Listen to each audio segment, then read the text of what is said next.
नमस्कार, मैं वैद्य प्रशांत दोटे। पिछले वीडियो में हमने देखा था कि हमने स्नेहपान के अंतर्गत हमने आभ्यंतर स्नेहपान के विषय में चर्चा किया था और उसमें हमने देखा था कि अगर स्नेहपान शुरू करने से पूर्व कैसे हमें साम्यावस्था से निरामावस्था को प्राप्त करना क्यों आवश्यक होता है। उसके उपरांत हमने देखा था कि कोष्ठ और अग्नि की समीक्षा करके हमें स्नेहपान कितनी मात्रा कितनी काल अवधि तक हमें कितनी अवधि तक कराना चाहिए। साथ ही चरकाचार्य, शुक्राचार्य और वाग्भटाचार्य के जो सूत्र रहे और चक्रपाणी जो इस शंका का निवारण किया था कि हमें जो दिनों का निर्धारण हमें किस प्रकार से करना है और 7 दिन होने के उपरांत भी अगर हमें सम्यक स्निग्ध के लक्षण नहीं मिलते हैं तो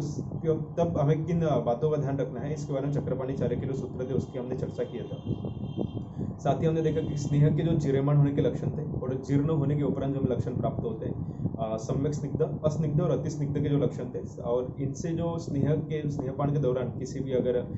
रूप में अगर व्यापद उत्पन्न होता है, व्यापद कौन कौन से रूप से चिकित्सा, इसका एक संक्षिप्त में वर्णन हमने पिछले वीडियो में देखा था। इसी को आगे बढ़ाते हुए अगर हम देखेंगे कि इस स्नेहन जो हमने देखा था कि स्नेहन का शरीर पर अगर स्नेहपान प्रारंभ करते हैं उसका शरीर पर हमें प्रभाव क्या देखने को मिलेगा और साथ में हमें किन किन छोटी छोटी बातों में परीक्षण कैसे करना है और किन किन छोटी मोटी बातों का हमें ध्यान रखना है स्नेहपान के दौरान, आज इस वीडियो में हम उसकी चर्चा करेंगे। तो इसके बारे में हम विषय प्रारंभ करने से पूर्व मैं ये चाहूँगा कि हम शरीर की एक छोटी जो सामान्य गतियाँ होती है उसके बारे में संक्षिप्त में उस विषय पर चर्चा देखेंगे कि एक जो हम आहार जैसे ग्रहण करते हैं, आहार ग्रहण करने के पश्चात जठराग्नि से उसका पाचन होता है, शरीर में उसका अवशोषण होता है और संपूर्ण शरीर में आहार रस जो होता है संपूर्ण शरीर में प्रसारित होता है और जो धातुओं का पोषण वहाँ पे संपन्न करने की प्रक्रिया जो होती है, मतलब पहली गति जो होती है कोई भी चीज सेवन करने के पश्चात उसका कोष्ठ से शाखा की तरफ गमन, मतलब पहली गति जो होती है शाखा से कोष्ठ की तरफ जो पहली गति होती है उसमें हम देखेंगे कि हम जैसे अगर इस गति से कोष्ठ से शाखा की तरफ गति की तरफ संपूर्ण आहार रस जो है शरीर में जब व्याप्त होता है तो शरीर की हर एक धातुओं में, हर एक कोशिकाओं में वहाँ पे चयापचय की प्रक्रिया होती है। चयापचय की प्रक्रिया में अपना सार भाग और किट्ट भाग, दो भागों में अन्न जो होता है विभाजित होता है। सार भाग से धातुओं का पोषण और जो उनके लिए आवश्यक तत्व होते हैं, मतलब धातु निर्माण की जो प्रक्रिया होती है सार भाग से संपन्न होती है। और जो रहा भाग जो शरीर का मल भाग, मतलब शरीर में जहां जहां चयापचय की प्रक्रिया होगी वहां पे सूक्ष्म या स्थूल किसी भी रूप में वहां पे मल की उत्पत्ति अनिवार्य रूप से होगी। तो इन मलों को जो होता है शरीर की एक स्वाभाविक गति जो होती है, चूंकि मल जो उत्पन्न हो इसको शरीर से बाहर निकालना आवश्यक होता है, तो शरीर स्वाभाविकतः जो मल जो उत्पन्न होते हैं चयापचय प्रक्रिया के द्वारा इनको शाखा कोष्ठ गति से, मतलब जो शाखाओं में जो मल उत्पन्न हुआ है चयापचय की प्रक्रिया के द्वारा, इसको शरीर जो होता है प्राकृतिक रूप से इसको कोष्ठ में लेके आता है और कोष्ठ में जब महास्रोतस में आ जाता है तो इस मल का जो होता है शरीर से निष्कासन हो जाता है। तो एक सामान्यतः एक छोटी सी गति प्राकृतिक रूप से हमें देखने को मिलती है कि मतलब आहार का पहले महास्रोतस में जाना, जठराग्नि पर उसका कार्य करना, अवशोषित होकर आहार रस के द्वारा संपूर्ण शरीर में प्रसारित होना और उसके द्वारा जो शरीर में सार भाग और पित्त भाग से जो होता है जो मल होता है शरीर के जो दोष होते हैं इनको शरीर से बाहर निकालने के लिए हमें शाखा से कोष्ठ गति की आवश्यकता पड़ती है। तो ये सामान्य दो गति, कोष्ठ से शाखा और शाखा से कोष्ठ। सामान्यतः ये जो गतियाँ होती है मतलब 24 घंटे का जो हमारा काल होता है इसमें इन दोनों गतियाँ सुचारू रूप से चलती है और हम चाहते हैं कि हमारा शरीर स्वस्थ बना रहे तो हमें इस गतियों को बनाए रखना आवश्यक होता है। तो कोष्ठ शाखा की गति बनाए रखने के लिए हमें एक अच्छे आहार की आवश्यकता होती है। तो जितना अच्छा हम आहार लेंगे उतना जठराग्नि द्वारा जितना अच्छा उसका पाचन हो पाएगा उतना अच्छा शरीर में धातुओं का वर्धन वगैरह जो ये कुछ होगा। लेकिन जो हमें यहाँ जो महत्वपूर्ण है, अब चूंकि शोधन चिकित्सा में जब हम जानते हैं कि दोष संपूर्ण शरीर में व्याप्त है, दोष जो है संपूर्ण शरीर प्रसारित है, वो कहीं पे जाके संमूर्छित होके अपने दोषों के साथ संलग्न हुए हैं और हम चाहते हैं कि इन दोषों को उन अवस्था से उस सम्मूर्छना को विघटित करके हमें जब बाहर निकालना है तो हमें प्रधानतः किस गति की आवश्यकता पड़ेगी, जो शाखा से जो कोष्ठ की तरफ जो गति होती है। फिर प्रश्न ये है कि शरीर जब स्वाभाविक रूप से अगर जानता है कि शरीर स्वतः अगर इन मलों को बाहर निकालना जानता है तो फिर ये दोष शरीर से बाहर क्यों नहीं निकलते, क्योंकि ये दोष जो है श्लिष्ट अवस्था में सम्मूर्छित अवस्था में दोषों से मिले हुए हैं। जब तक कि इन विघटन मतलब इस सम्मूर्छित अवस्था को हम विघटित नहीं करते और दोषों से अलग नहीं, पृथक नहीं करते हैं तब तक के शरीर इनको बाहर नहीं निकालने, अब तक शरीर इनको बाहर निकालने में सक्षम नहीं। तो हमारा जो स्नेहपान का जो उद्देश्य है, क्योंकि हम इसी चीज को हमने जो पहले बात किया था इस बारे में, हमारा स्नेहपान का जो शोधन चिकित्सा में उद्देश्य इसीलिए है, पहले बात तो ये है कि पूरे शरीर के स्रोतों को स्नेह प्राप्त करना, मतलब संपूर्ण शरीर में स्नेह का प्रसरण होना। अब चूंकि जो हम स्नेह प्रयोग कर रहे हैं मुख्यतः हम लोग जो कहते हैं औषध सिद्ध स्नेह का प्रयोग करते हैं, तो जब शरीर में स्नेह व्याप्त होगा तो दूसरी चीज उसके साथ औषध जब प्रसारित होगा तो साथ ही साथ औषध भी उसके साथ प्रसारित होगी। तो जब औषध प्रसारित होगी तो औषध जब इन स्रोतों में, इन दोषों में, इन धातुओं में जाकर जब उपस्थित जो दोष है इसके साथ जो सम्मूर्छित अवस्था इसको विघटन करने का कार्य करेगी। मतलब दूसरा चरण ऐसा कि इन दोष की सम्मूर्छना को विघटित करना। और तीसरा, जब ये विघटित अवस्था में, जब दोष उत्प्लेषित अवस्था में आ जाए, जब ये दोष स्वतंत्र हो जाए, तो शरीर प्राकृत अवस्था में इस दोषों को शरीर से बाहर निकालना। ये 3 चरणों में हमारा स्नेहपान जो हमारे शोधन के लिए हमने प्रयोग कर रहे हैं, इन 3 चरणों में संपन्न होगा। तो पहले हमने निर्धारित कर दिया कि हमने गतियां देख ली। अब इसमें स्रोतसों का भी बड़ा महत्व है, क्योंकि स्रोतस की अवरोध की अवस्था रहेगी तो ना स्नेहन बराबर पूर्ण शरीर प्रसरित हो पाएगा, और ना ही अगर दोष उत्प्लेषित रहे तो जो अभिमुख हो, अगर अवरोध की अवस्था रही तो उत्प्लेषित दोष भी रहेंगे और शरीर के कोष्ठ में आने की मतलब वो सक्षम नहीं हो पाएंगे। तो पहली प्रायोरिटी हमें यह है कि हमारे स्रोतस अभिमुख होना चाहिए, जो कि हमने सामता निरामता का जो हमने विषय वहाँ पे देखा था। तो इसलिए स्रोतसों का अभिमुख होना बहुत आवश्यक है। अब चूंकि हम देखते हैं कि शरीर में स्रोतसों की संख्या अनगिनत है। हम स्रोतस क्या है, जो हमारे शरीर में आदान प्रदान की प्रक्रिया को जो बना के रख रहे सूक्ष्म और स्थूल छिद्र जो शरीर के बताए गए। सुश्रुत ने सिरा धमनी को वर्जित बताया, मतलब सिरा और धमनी केवल जो होते हैं, मतलब जैसे आहार ग्रहण किया, आहार ग्रहण करके आहार रस जो होता है, सिरा धमनी इसको वहन करने का कार्य करते हैं, सिर्फ वहन करके उस धातु तक लेके जाना, जबकि उसका पोषण करने का काम कौन करेगा। अब जैसे ब्लड से मतलब आहार रस जो होता है पूरे शरीर में प्रसारित होता है, जो हमारे रक्त जो वाहिनी सिराएं होती है उसके थ्रू जो होता है आहार रस संपूर्ण शरीर में प्रसारित होना। उसके बाद जब हम देखेंगे छोटी छोटी कैपिलरीज होती है, इन जो रक्त सिरा होते हैं छोटे छोटे छिद्र होते हैं, इन छिद्रों से जो होता है पहले जो आहार जो तत्व होते हैं वो पहले एक्स्ट्रासेलुलर फ्लूइड में जाते हैं। एक्स्ट्रासेलुलर फ्लूइड से फिर जो कोशिकाओं के अपने जो छोटे छोटे छिद्र होते हैं उसके थ्रू एक्स्ट्रासेलुलर फ्लूइड से फिर इंट्रासेलुलर फ्लूइड में जाएंगे, वहाँ फिर जो पोषक तत्व होंगे वहाँ से उनके चयापचय की प्रक्रिया प्रारंभ होती है। तो ये जो छोटे छोटे, अब शरीर में अनगिनत कोशिकाएं, एक सेल के ऊपर अपने अलग अलग छोटे छोटे जो उसके छिद्र है, ये छिद्र जो हो गए उसको हम स्रोतस से कह सकते हैं कि ये शरीर के हमारे स्रोतस है। अब चूंकि अनगिनत कोशिकाएं, उसके अनगिनत छिद्र, और इन्हीं छिद्रों में थोड़ा हमारा जो स्नेहन होता है, जो हम स्नेहपान करने वाले हैं, तो इससे हम एक इमेजिनेशन कर सकते हैं कि हमारे स्नेहन का जो रूट होता है वो साधारण नहीं है। मतलब कहने के लिए बात बहुत छोटी सी है कि हमने स्नेहपान प्रारंभ किया, स्नेह पूरे शरीर में व्याप्त हो गया, दोषों को उत्प्लेषित कर दिया और उसको हमने कोष्ठ में लाकर शोधन के थ्रू उसको शरीर से बाहर निकाल दिया। अब कहने की ये बात साधारण है, लेकिन अगर हम इसी मेटाबॉलिज्म प्रोसेस को अगर हम एक इमेजिन करके अगर हम देखते हैं तो ये इतने सूक्ष्म लेवल पे चल रहा है। मतलब इन छोटे छोटे छिद्रों में स्नेह का पहुंचना,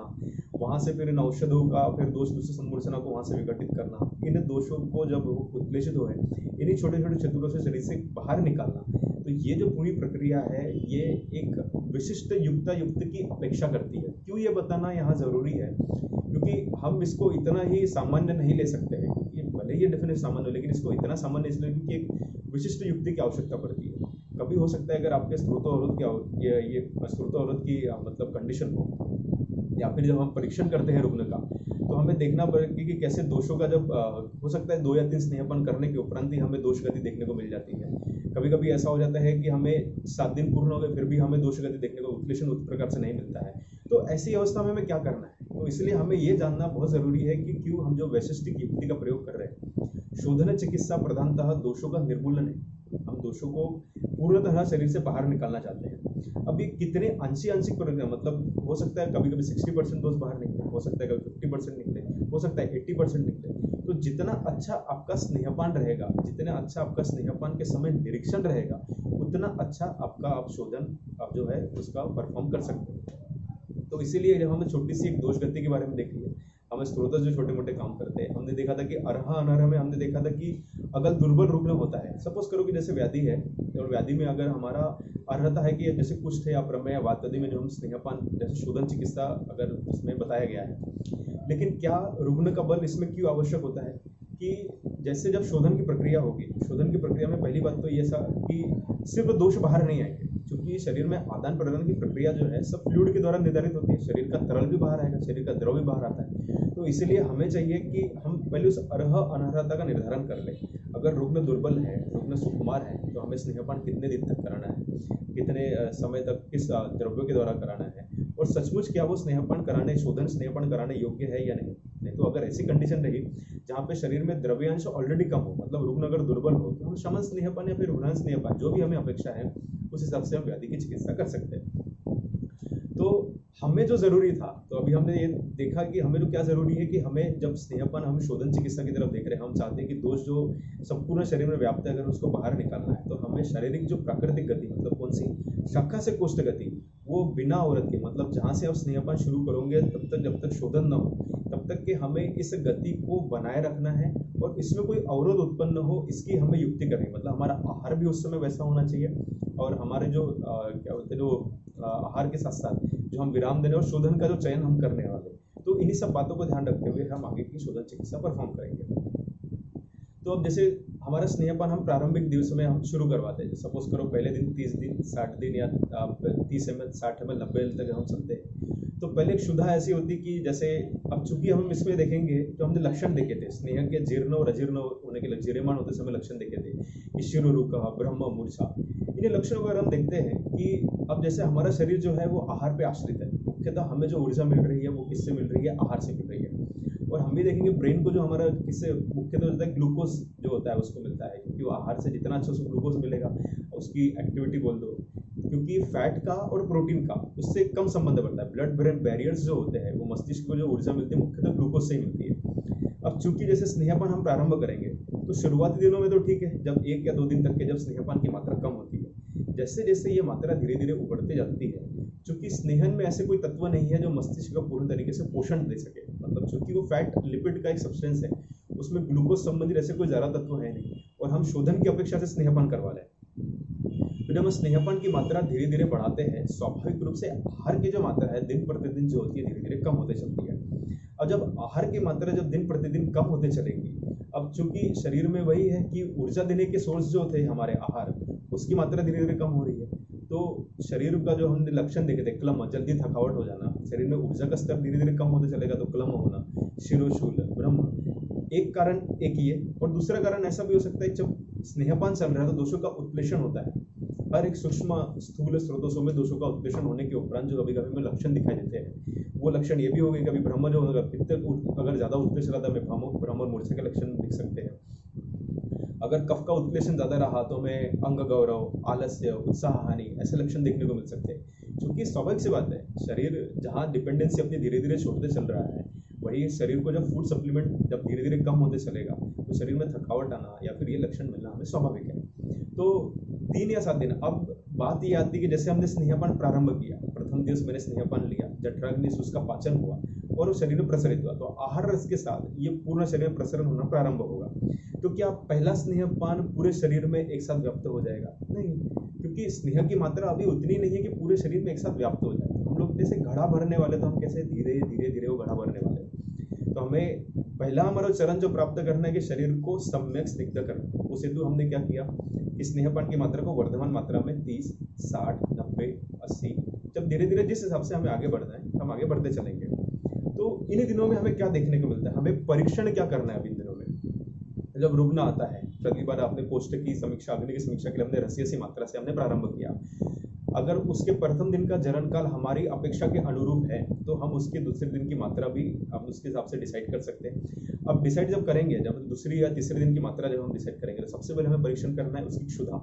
कि जरण काल कितने समय में उसका पहले जो स्नेह की मात्रा का जरण काल कैसे रहा। उसके बाद हमें देखना है कि उसका मल प्रवर्तन कैसा रहा, दिन में कितनी बार मल प्रवर्तन होता है, शिथिल, पिछिल, साम, निरामता, जिससे मतलब कैसा रहा कि स्नेहक्त रहा, या फिर हमें देखते हैं पिछिल मल प्रवर्तन भी होता है कभी कभी किसी को। दूसरी समीक्षा ये, साथ में हमें जिह्वा और निद्रा, जो छोटे छोटे जो साधारण परीक्षण अपने बोले गए हैं, वो हमें साधारण परीक्षण डे टू डे बेसिस पे इन पेशेंट का करना बहुत जरूरी है। तीसरी चीज जहाँ यहाँ पे जो समझने वाली एक बात है, एक आता है नाड़ी परीक्षण का विषय, कि नाड़ी परीक्षण में व्यक्तिगत तौर पे अगर मैं कहूँ कि अगर आपको सचमुच अगर किसी पेशेंट में अगर रुग्ण में नाड़ी परीक्षण के आपको भाव देखने हैं, तो ये वो समय होता है स्नेहपान का जब आप सबसे अच्छा परिवर्तन देख सकते हैं। क्योंकि जब आप पहले दिन आपके पास पेशेंट आएगा, सारे दोष शाखाओं में व्याप्त है, वहाँ पे सम्मूर्छित अवस्था में विद्यमान है, तो उस समय की नाड़ी जो होगी वो भिन्न होगी। उसके बाद जब हम स्नेहपान प्रारंभ करते हैं तो उसका दोषों का उत्प्लेषण होता है। उसके बाद जब उत्प्लेषण होगा, जब वो कोष्ठ की तरफ आना शुरुआत करेंगे, तो दोष गति की जो नाड़ी होती है वो अलग भिन्न मिलेगी। और जब शोधन के उपरांत जब शरीर से दोष बाहर निकल जाएंगे तो एक नाड़ी में लघुता आती है, तो वो आपको देखने को मिलेगी। इसलिए स्नेहपान के जो पेशेंट होता है, इसकी डेली बेसिस पे अगर आप नाड़ी देखते हो तो आज कल परसों जो भी रहेगी, दिन प्रतिदिन इसके नाड़ी में हमें परिवर्तन देखने को मिलेगा। और ये भी जैसे एक ही व्याधि है और उसमें भी हमें समान प्रकार के अगर एक ही प्रकार के अगर स्नेहपान अगर अलग अलग पेशेंट में अगर हम देखने को मिलता है तो हर एक पेशेंट अलग अलग लैंग्वेज के साथ कभी कभी हो सकता है उत्प्रेशन हमें 3 दिन में मिल जाता है, कभी कभी हो सकता है 5 दिन में मिले। तो इसीलिए हमें पेशेंट को डे टू डे बेसिस पे साथ ही हमें उसका बीपी मॉनिटरिंग करना, उसका पल्स रेट चेक करना, जो साधारण परीक्षण होता है, वजन कभी कभी इसमें कम होता है, धीरे धीरे भारक्षय बोलते तो हमें एक छोटा सा परीक्षण डे टू डे बेसिस पे पेशेंट का होना चाहिए। अब स्नेहपान प्रारंभ करने के बाद सपोज करो आज जैसे दूसरा या तीसरे दिन होता है, हमने कहा कि 1 या 2 दिन के स्नेहपान से तो पूर्ण शरीर की जो धातु होती वो तो स्नेहाक्त नहीं होगी, सारे स्रोत तो सभी स्नेहाक्त नहीं हुए। तो जब ये पहुंचता है वहां पे जैसे औषध द्रव्य, क्या ये प्रतीक्षा करेगा 7 दिन हो जाने के बाद ही हम दोषों को उपलेशित करेंगे? तो ऐसा बिल्कुल नहीं है। जब जहां जैसे जैसे औषध द्रव्य पहुंचेगी स्रोतसों में, वहां की दुष्यों में, वहां जो औषध द्रव्य को, अब चूंकि स्नेह के साथ साथ औषध भी तो जाहिर है शरीर में, जहां जहां तुम्हारे द्रव्य पहुंचेंगे औषध द्रव्य, जब वो सेल की कोशिकाओं में देखेंगे यहाँ पे तो दोष विद्यमान है। अब चूंकि हम जो औषध द्रव्य यूज कर रहे हैं हम दोषों के अनुसार ही यूज कर रहे हैं, तो औषध द्रव्य जो होती है वो दोषों के पास पहुंचकर उसका जो समूर्छित अवस्था है उसको सबसे पहले विघटन का कार्य ये प्रारंभ कर देगी। तो ये काम कभी कभी दूसरे दिन से ही प्रारंभ होता है, चौथे दिन से ही प्रारंभ हो सकता है, या फिर हमें कभी भी देखना, मतलब ये सब आपको लक्षणों के आधार पर देखना पड़ेगा। अब शुरुआत में ऐसा हो सकता है कि जो दोषों का विघटन होने के कारण जो हमें लक्षण मिल रहे हैं, कभी कभी ये लक्षण इतने व्यक्त नहीं होते, तो कभी कभी हमें इसका प्रत्यक्ष भाव होता है, कभी नहीं भी होता है। लेकिन कभी कभी ये जो होता है दोषों का विघटन तीसरे चौथे दिन के बाद ही हमें दोषों का उत्प्लेषण इतना अच्छा देखने को मिल जाता है कि एक उदाहरण अगर मैं बोलूँ कि तमक श्वास का पेशेंट था, हमने तिल और सिंधु से उसका स्नेहपान प्रारंभ किया था। तो जैसे एक नॉर्मल प्रक्रिया होती थी हमारी, जो ताराचंद रुग्णालय में जहाँ से मेरा एमडी हुआ है, तो वहाँ हमने देखा था कि जब एक स्नेहपान का कोई पेशेंट होता है तो उसका जरण काल से लेकर दिन भर का जो फॉलोअप होता है, हम सर या मैडम को इन्फॉर्म करते थे कि आज हम स्नेहपान के ये इस तरह के हमें लक्षण मिले हैं, मल प्रवर्तन कैसा रहा, जरण काल कैसा रहा, सर उनको फिर चेक करते थे और हमें नेक्स्ट डे की जो मात्रा रहेगी हमें उसको फोन के हिसाब से बताई जाती थी पेशेंट के बारे में। तो स्नेहपान 2 या 3 दिन हो जाने के बाद, पहले हमने 40 ml से प्रारंभ किया था, 40 ml हो जाने के बाद फिर वही तमक श्वास के पेशेंट में 40 ml, फिर 80 ml, 120 और 160 ml हो जाने के बाद 120 ml के उपरांत उसको थोड़े उत्प्लेषण के लक्षण प्रारंभ हो गए थे, जैसे हल्लास का होना, शिरोशूल होना, शिरोगौरव होना, तो कफ को उत्प्लेषण के लक्षण थोड़ा उनको प्रारंभ हो गए थे। 160 ml देने के बाद शाम को सर ने उनको चेक किया, नाड़ी और उदर परीक्षण चेक करने के बाद सर का वापस फोन आया, और जैसे हम थोड़ा अपेक्षित करते हैं कि आज 160 गया, हो सकता है कल 200 ml पिलाना पड़े, लेकिन सर का फोन आया, सर कहते हैं कि सारे दोष जो है वो आमाशयगत आ चुके हैं, कल इनका हमें वमन कराना है। तो अब ध्यान देने वाली बात यह है कि हम किसी एक थीम में नहीं चल रहे हैं कि 7 दिन का हम प्रतीक्षा करेंगे, क्योंकि कभी कभी इसलिए कहते हैं कि वो वैद्य का परीक्षण बहुत अच्छा होना चाहिए। अब हमारे लिए तो सब कुछ नया था, जब हम देखते हैं कि रुग्ण में जब हमें ऐसे लक्षण मिलेंगे, सर ने जैसे परीक्षण किया, सर ने बोला कि सारे दोष जो है आमाशयगत आ गए हैं, अब यहाँ ना हमें स्नेह विराम की जरूरत पड़ी क्योंकि उत्प्लेषण इतना अच्छा था और सारे मतलब अधिकांश जो दोष थे कोष्ठ में आ गए थे, तो ऐसे दोष को क्यों छोड़ना फिर? तो सर बोलेंगे इनके सद्य वमन की तैयारी करो, दूसरे दिन फिर उनको यष्टि मधु या पंचतिक्त जो कषाय था उनसे फिर वमन करा के हमने दोषों का निराकरण कर दिया।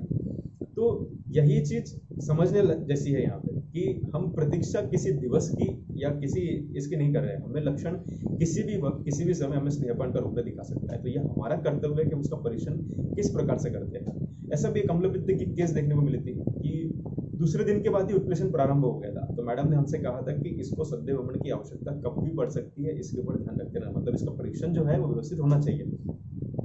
अम्लपित्त की अवस्था लक्षण भी उसके प्रारंभ ऐसे कि अगर कुछ खाए तो सुबह सुबह रल्लास होना या फिर लालास्त्रा होना, वो उसके सामान्य लक्षण उसके वैसे ही थे।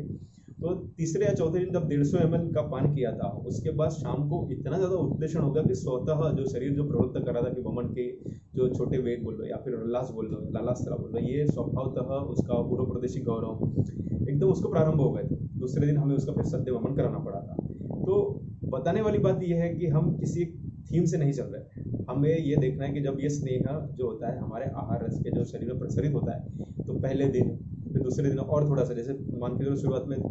20% स्नेह शरीर जो होता है वो स्नेहन हुआ, फिर उसका 40%, फिर 60%, जब एक समय आ जाता है तो अब ये, क्योंकि हमने इसीलिए सम्यक स्नेहन के जो हमने लक्षण देखे थे, अगर हमें ऐसा लग रहा है कि अब सम्यक स्निग्ध की अवस्था आ रही है, सम्यक स्निग्ध के लक्षण हमें देखने को मिल रहे हैं, तो पहला चरण तो हमारा पूर्ण क्लियर है कि हमारे जो स्नेह है सम्यक स्नेह की आवश्यकता आ गई, मतलब जो स्नेह है हमारे शरीर के सभी स्रोत स्थूल और सूक्ष्म स्रोत स्वभाव में व्याप्त हो गया।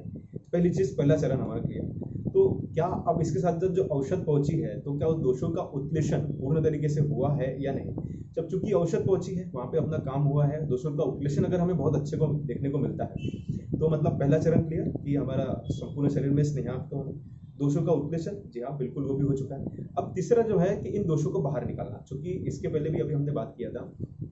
कि जब दोष उत्क्लेशित अवस्था में हो तो शरीर स्वतः एक गति जानता है कि इन उत्क्लेशित दोषों को कैसे कोष्ठ में लेके आए। तो हमारा कर्तव्य क्या है कि इस गति को बस अवरोध ना करो आप, जो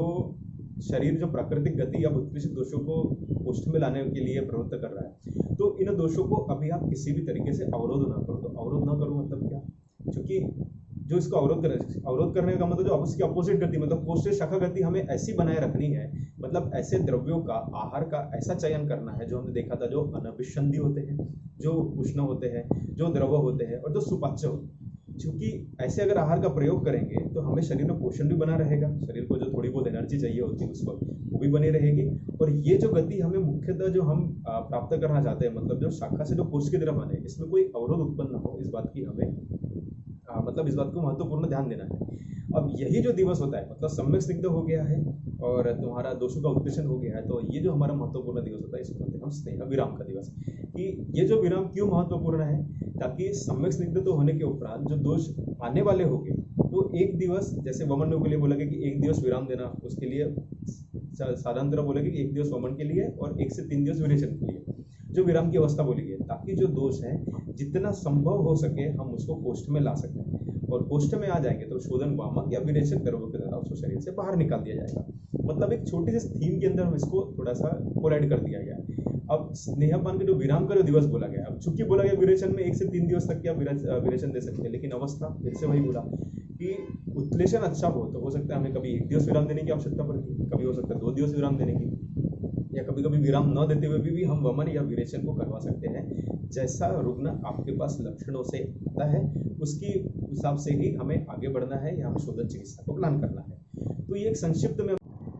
तो ये जो हमारा स्नेह विराम का जो दिवस है, ये स्नेह विराम के दिवस हमारे शोधन की फलश्रुति को निर्धारित करता है कि हम वमन की तरफ जाने वाले हैं या विरेचन की तरफ जाने वाले। कभी कभी ऐसा होता है कि हमें आखिरी समय पर, जैसे एक रुग्ण था जैसे तमक श्वास के रुग्ण के अगर हम देखें तो हमने स्नेहपान प्रारंभ किया था, सब कुछ बराबर चल रहा है, लेकिन जब स्नेह विराम के दिवस ऐसा हो गया, जब उसका परीक्षण किया गया तो दोष जो हो गए थे अधोगामी हो गए थे, क्योंकि उसको रल्लास लाला स्राव जो एक शिरो गौरव ऐसा वमन की कोई भी, जैसा कि हमें वमन कराना उसके बारे में हमें लक्षण मिलते हैं, वैसे कोई लक्षण हमें दिख नहीं रहे थे। सारे लक्षण उसको कैसे थे कि उसको मल प्रवर्तन अब पिछल होने लगा था, उसमें स्नेह भाव दिखने लगे थे, तो सारे दोष जो थे वो अधोगामी हो गए थे। तो पहले जिस अपेक्षा से हमने वमन कर्म की अपेक्षा से हमने स्नेहपान प्रारंभ किया था,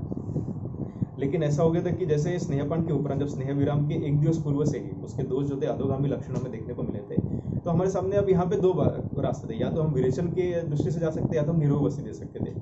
अब चूंकि रुग्ण का बल उतना ज़्यादा नहीं था, हो सकता था कि विरेचन से अगर हमने विरेचन इसके ऊपर दे दिया और अधिक वेग हो गए, क्योंकि दोषों का पतन आपके हाथ में नहीं है, उसमें आपने विरेचन औषध दे दी, रुग्ण जो होता है विरेचन के द्वारा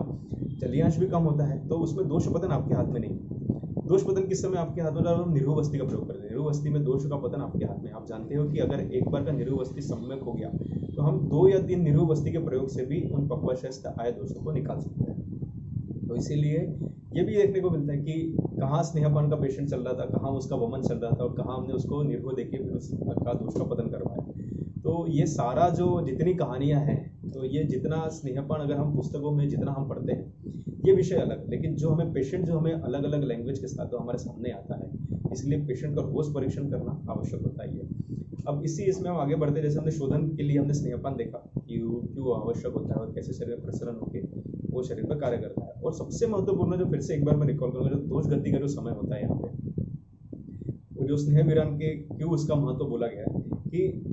हमारे शरीर में जो प्राकृतिक अवस्था जो बोला गया कि अब दोष उत्क्लेशित होकर अब कोष्ठ में आने वाले हैं, जो हमने आहार का निर्धारण कर दिया था उस समय पर, और ये जितना अच्छा, हमें सिर्फ कुछ नहीं, शरीर को बस थोड़ा सपोर्ट देना है। शरीर उस चीज़ के लिए सक्षम है कि कैसे उन दोषों को शरीर से बाहर निकाल के कोष्ठ में लेके आए। हमारी एक हमारा कर्तव्य, एक वैद्य का कर्तव्य है कि उस समय बस शरीर को एक यथा योग्य सपोर्ट उसको सहयोग कर सके, ताकि, और हमें साथ ही साथ शरीर के बल को भी बनाए रखना है। तो हमारा आहार ऐसा होना चाहिए जैसे पेया, विलेपी, मांस रस, इसका प्रयोग क्यों बोला गया? क्योंकि क्योंकि ये शरीर को ऊर्जा देने वाले भी हैं और ये द्रव ऐसे हैं जो अभिसंधन नहीं कराते, स्रोतोरोध नहीं कराते हैं। तो इसीलिए उस दिन का उत्क्लेशन आहार या जो खान पान हम कराते हैं वो स्नेह विराम के दिन अति आवश्यक होता है।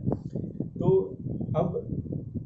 स्नेह सारे शरीरों का स्नेहयुक्त होना, दोषों का उत्प्रेषित होना और उसका एक विराम के दिवस सारे को पोस्ट में आना। अब हम यहाँ से निर्धारण करें कि हमारा शोधन चिकित्सा या हमें वमन देनी है या विरेचन देनी है। तो जब हम वमन या विरेचन का वीडियो देखेंगे उसमें हम चर्चा करेंगे कि इसके आगे हम बढ़ेंगे, मतलब जैसे हम धीरे धीरे आगे बढ़ रहे थे, सामावस्था से निरामावस्था की तरफ बढ़े,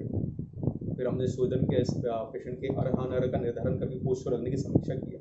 पोस्ट रखने की समीक्षा करके फिर हमने स्नेहपान का चयन किया, स्नेह द्रव्यों का चयन किया, स्नेहपान प्रारंभ करके फिर उनके लक्षणों को हमें कौन कौन से लक्षण देखने को मिलते हैं, सम्यक स्निग्ध के लक्षण हमें कितने दिवस तक स्नेह चलाना उसके बारे में देखा। अब जब हमारा संपूर्ण स्नेहन हो गया, दोष उत्क्लेशित हो गया, तो हमने विराम का महत्व देखा कि हमने स्नेह विराम क्यों आवश्यक है। अब इसके ऊपर जब हम आगे बढ़ेंगे, वमन या कराना विवेचन कराना है, वो उस वमन या विवेचन का जब हम वीडियो देखेंगे उसमें इस बारे में विस्तृत चर्चा करेंगे। तो अब विषय यहाँ पे अब आता है कि शोधन स्नेहपान के लिए हमने देख लिया। इससे एक ही साथ साथ हम देखें कि शमन स्नेहपान अगर हमें किसी का कराना है, चूंकि हम जानते हैं कि दोषावस्था ज़्यादा नहीं है, या फिर कभी कभी ऐसा होता है कि शोधन हो गया, कभी कभी हमें ऐसा देखने को मिलता है। अब जिस रुग्ण की हमने बात किया था उस तमक श्वास की हमने जो वमन कराना था, सद्य वमन की यहाँ पे आवश्यकता पड़ेगी। अब उसके पूर्णतः दोषों का पतन उस वमन से नहीं हो पाया था। सर ने भी कहा था कि 60%, क्योंकि हाथाई दोषों को हम छोड़ नहीं सकते। हमें एक ऐसी अवस्था बन गई थी कि जब चौथे दिवस का उत्क्लेशन बहुत ज्यादा था, अब दोष आमाशय आ गए थे, तो हम उसको ऐसे ही जाने नहीं दे सकते, इसलिए हमने सद्य वमन की प्लानिंग किया था। पर क्या उससे पूर्णतः दोष शरीर से बाहर निकल गए थे? तो नहीं, क्योंकि सर बोले थे कि 60% दोष शरीर से बाहर निकला, 40 अभी भी है। तो ऐसी अवस्था जब आपको लगता है कि अभी भी दोष विद्यमान है, या फिर ऐसा आपको लगे कि रुग्ण जो है सुकुमार है, बालक है, वृद्ध है, या जिनको हम शोधन चिकित्सा नहीं दे सकते हैं, तो ऐसे रुग्ण में हमें जब स्नेहपान कराना है तो हम शमन स्नेहपान का भी प्रयोग कर सकते हैं। तो ये कब कराना है? तो चरकाचार्य कहते हैं कि पिबेत संशमनम स्नेहम अन्न काले प्रकांक्षिता, कि जब आपको भूख लगती है, जब आपको मॉर्निंग समय में, जब आप जनरली कहते हैं समय सुबह सुबह आपको भूख लगती है, उस समय लिया जो स्नेह होता है वो शमन स्नेहपान के लिए योग्य होता है। इसी प्रकार वाग्भटाचार्य भी कहते हैं कि शमनः शुद्धवतो अनंदो मध्यम मात्रा से प्रशिष्ट, कि जब उनको भूख लगती है तब खाली पेट कौन सा मध्यम मात्रा में जिस स्नेहपान का प्रयोग करते हैं उसको शमन स्नेहपान के लिए उन्होंने परिभाषित किया है इस प्रकार। तो इसी के ऊपर अरुण दत्त की टीका आती है कि क्यों उन्होंने कहा कि जैसे अनंत काल में, मतलब बुभुक्षित अवस्था में शमन स्नेहपान के समय की उसको ज़्यादा मतलब उन्होंने ध्यान दिया है। क्योंकि अगर यदि हमने बुभुक्षित अवस्था में अगर स्नेहन देते हैं, मतलब जो नियमावली के अनुसार अगर हम शमन स्नेहपान कराते हैं, तो दोष कुपितम सर्व शरीर व्यापिता शमयति, जो दोष सर्व शरीर में कुपित अवस्था में सर्वत्र व्याप्त है उसको शमन करने का कार्य करेगा अगर आप बुभुक्षित अवस्था में देते हो। तो अन्यथा क्या होगा? यदि आप बिना क्षुधा के या फिर कुछ अन्न खा के जब इसका प्रयोग करते हैं, यदि पुनः जीर्ण मात्र एवं अन्न स्नेहो अयम अबुभुक्षितस्य एव उपयुज्यते, मतलब आप अबुभुक्षित की अवस्था में अगर शमन स्नेहपान कराते हो, तदानी स्त्रोतसम कफादि उपलेपः, ये क्या करेगा? स्त्रोतसों का कफ को बढ़ाकर स्त्रोत का उपलेप करेगा। निवर्तनात् ततः स्पृकस्य सुस्नेहो न सर्व शरीर व्याप्नुते अव्याप्नुते, ना ही सर्व शरीर में व्याप्त होगा, न दोष शमय, न ही दोषों का शमन करेगा। मतलब वही जो हमने पहले देखा कि स्त्रोतों का अवरोध नहीं होना चाहिए। अब चूंकि अगर आप बुभुक्षित अवस्था मतलब कुछ खाने का अगर क्षुधा ना हो, उसके बाद भी अगर आपने शमन स्नेहपान का प्रयोग करते हैं तो शरीर में कफ को उत्पन्न करके स्त्रोतों को आलिप्त करेगा, और साथ ही साथ जो होता है जिस अपेक्षा से हम कर रहे हैं कि ना ही वो शरीर में प्रसरित अच्छे से होगा और ना ही दोषों का शमन करेगा। ये शमन स्नेहपान के बारे में एक छोटा सा जो वर्णन आचार्यों ने बताया। साथ ही हम देखते हैं कि ब्रहण स्नेहपान में जैसे अष्टांग कहते हैं कि ब्रहणो रसो मध्यते सभक्तो अल्पा, इसके में बता चुके हैं कि भोजन के साथ जो अल्प मात्रा में स्नेह लिया गया है उसको हम ग्रहण की दृष्टि से हम इसका प्रयोग करेंगे। जो टीका आती है कि उन्होंने कहा था कि एष स्नेहो रस्यसी तो अभी मात्रा अल्पा, कि अल्प मात्रा में जो भोजन के साथ रस्यसी मात्रा में जो प्रयोग करते हैं वो शरीर में ग्रहण का कार्य करती है। तो साथ ही हम देखेंगे अगर स्नेहों के अनुषंगिक विचार अगर देखेंगे अच्छा पेय के बारे में हमने कहा था कि हम जैसे कभी कभी रुग्ण जो होता है वो स्नेह साथ में नहीं होता है, किसी को स्नेह लेने की आदत भी नहीं होती है और किसी को स्नेह से जल्दी द्वेग हो जाता है। तो ऐसी अवस्था में जो मतलब या तो हम विचारणा के साथ इसका प्रयोग करते हैं, या तो फिर जो मुख्यतः बोला गया तो अच्छा स्नेह का प्रयोग बोला, मतलब केवल और केवल स्नेह का प्रयोग करना है जो सामान्यतः हम प्रयोग करते हैं। तो अच्छा पेय के लिए बोला गया कि अच्छा पेयस तू यह स्नेहो न तमहो विचारणा, जिसमें विचारणा का प्रयोग ना हो उसको अच्छा स्नेह बोला गया। और सुश्रुत ने इसको लगे जो स्नेह सात्म लोग होते हैं, जो क्लेश सह लोग होते हैं, उनको काले न अत्य उष्ण शीतल, न अति शीतल न अति उष्ण काल में अच्छा पेय पिबे स्नेह, उनको अच्छा पेय सेवन करने के लिए बोला गया है। विचारणा की अगर दृष्टि से देखें तो स्नेह की जो 24 विचारणाएं बोली गई है पेया, विलेपी, मंड, दधिमस्तु, इसके बारे में चरकाचार्य ने विस्तृत वर्णन किया है। रस भेदानुसार उसके 64 जो वर्णन बोले गए हैं कि 64 प्रकार के रस भेदानुसार स्नेहन का विभाजन बोला गया है। साथ में देखते हैं कि सद्य स्नेह, सद्य स्नेह मतलब क्या कि जैसे डलहन कहते हैं कि सद्य स्नेह मिति तथा अह एव, अह मतलब एक दिवस में जो आपके शरीर को पूर्ण रूप से स्नेहाक्त कर दे, तो स्नेह की ऐसी प्रचुर मात्रा में जब हम प्रयोग करते हैं तो उसको सद्य स्नेहन बोला गया है। तो ये हमें कब प्रयोग करना चाहिए, तो वाग्गड़ाचार्य कहते हैं बाल वृद्ध स्नेह परिहार असहिष्णु, मतलब जो बालक हो या वृद्ध हो या ज्यादा दिन तक स्नेहपान का प्रयोग नहीं कर सकते हैं, ऐसे रुग्ण में हम एक दिवस में प्रचुर मात्रा में स्नेह का प्रयोग करके उनको सद्य स्नेहन करा सकते हैं। तो इसमें मांस रस के साथ, दूध के साथ, दधिमस्तु के साथ, इसके साथ हम प्रचुर मात्रा में स्नेहन करके रुग्ण को सिद्ध स्नेह करा सकते हैं। साथ ही साथ सुश्रुताचार्य में इसमें जैसे अगर बोला गया है कि पिंपली, लवण, चतुस्नेह, दधिमस्तु, तो अलग अलग द्रव्यों के साथ कॉम्बिनेशन करके भी आप, ताकि जो दीपन करने वाले द्रव्यों के साथ अगर हम सद्य स्नेह का प्रयोग मतलब स्नेहन का प्रयोग करेंगे तो ये शीघ्र अतिशीघ्र शरीर को स्नेहाक्त कर सकते हैं। और वाग्भटाचार्य ने बोला कि सद्य स्नेह से लवणान्विता, कि आपको जब स्नेहन शीघ्र अतिशीघ्र मतलब आप अपेक्षा करते हो कि शरीर जो है शीघ्रता से स्नेहाक्त हो जाए, तो इसीलिए उसमें लवण का प्रयोग करने के लिए बोला गया, क्योंकि वो अनभिसंधि होता है, स्रोतसों को अभिमुख बहुत अच्छे से करता है और शरीर स्नेह का पाचन भी कराता है, इसीलिए ये सद्य स्नेहन के लिए लवण की आवश्यकता बोली गई है। तो जो हमने अब तक के पूरा देखा स्नेहपान, जो शुरुआत से लेके स्नेहन फिर उसका आभ्यंतर स्नेह, तो इसके लाभ क्या थे, तो चरकाचार्य ने इसके 3 शब्द जो उनके बोले गए हैं चरकाचार्य के, स्नेहो अनिलमंति, मृदु करती देहना और मलाना विलियंति संगम। तो जाहिर सी बात है जो वात के जो गुण होते हैं उसके पूर्ण अपोजिट उसकी प्रधान चिकित्सा स्नेह हमेशा से बोली गई है, और देह को मृदु करना मतलब शरीर में जो स्निग्ध भाव को लेके आना, और साथ में मलाना विनिहंति संगम,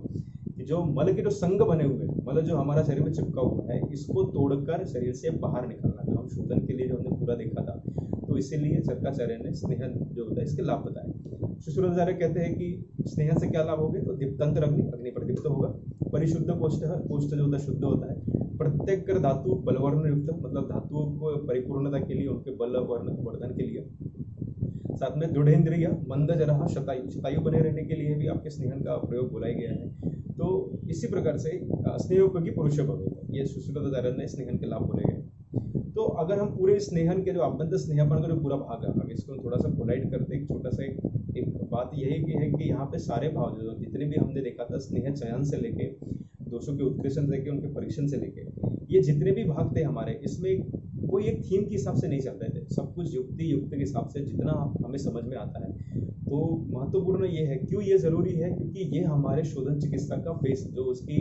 फलश्रुति हमें कैसे मिलने वाली है, वो कहाँ से निर्धारित होता है, जहाँ से हमारा स्नेहपान प्रारंभ होता है। अगर हमारा स्नेहपान बहुत अच्छा हुआ है, या फिर हम देखें कि हमारा स्नेहपान से जो हमें लक्षण जैसा हम अपेक्षित करते हैं, अगर वैसा स्नेहपान हुआ है, तो हमें शोधनांतर भी फलश्रुति भी वैसे भी देखने को मिलती है जैसे हम अपेक्षित करते हैं। तो एक छोटा सा स्नेहपान के बारे में एक छोटा सा संक्षिप्त में परिचय, जितना मुझे मतलब अनुभव से बोल लीजिए या फिर जितना मुझे समझ में आता है, एक छोटा सा एक विचार व्यक्त करने का प्रयत्न किया है। इसके आगे अब आभ्यंतर स्नेहपान के पश्चात हम देखेंगे कि बाह्य स्नेहपान, जिसमें हम अभ्यंग, शिरोमूर्ध, जो मूर्धनि तिल के जो शिरोअभ्यंग, शिरोधारा, कर्णपूरण, इन सबका जो वर्णन जो आगे बोला गया है, पादाभ्यंग का वर्णन बोला गया है, तो अगले वीडियो में हम उसके बारे में चर्चा करेंगे। और साथ ही साथ हम उसके बाद जब स्नेहन कंप्लीट हो जाता है तो एक स्वेदन का एक पूर्व कर्म में एक विषय रह जाता है, स्वेदन करना। उसके ऊपर हम शोधन चिकित्सा जो 5 प्रधानता बोली गई है, वमन, विरेचन से प्रारंभ करेंगे, वस्ति, नस्य और रक्त मोक्ष, इस प्रकार के हम पंचकर्म विषय को आगे बढ़ाते चलेंगे। धन्यवाद।